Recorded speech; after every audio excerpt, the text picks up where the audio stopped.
Now I would like to move to Slovenia, and I would like to ask Sara to come to the stage. Thank you very much. Okay, thank you, Christophe. Namaste, Keseho. I'm very delighted to be here. Thank you for inviting us. So as Christophe pointed out, we come from the sector of electromobility, and what we do is shown here. We basically produce, develop, design charging stations, AC charging stations, and we've also developed a software that is now being used by several European utilities for the management of a whole network of charging stations in a country. So this comes with a back office system and a mobile app for the users, which is white labeled.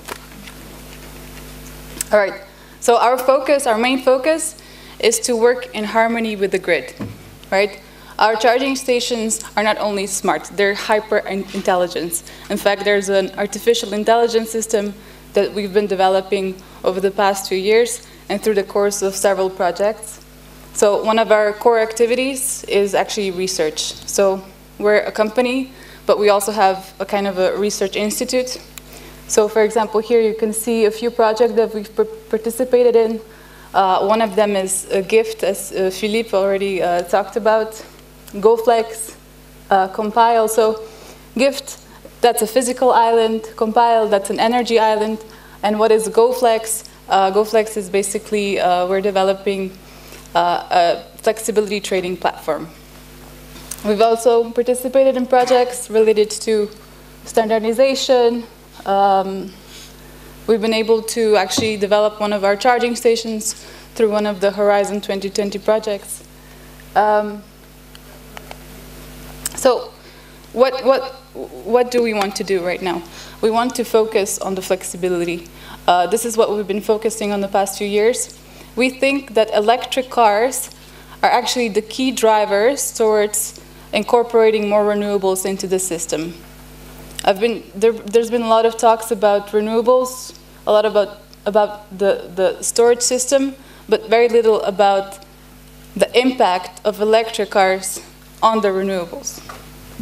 And we do this with our charging stations, our software, our research.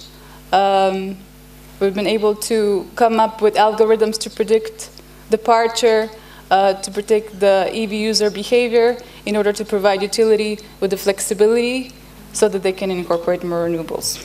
And there are a few challenges that we've encountered. For example, in India, the lack of standardization of equipment. A lot of tenders are coming out for, let's say, very simple solutions. On one hand, India is saying we want to become 100% renewables.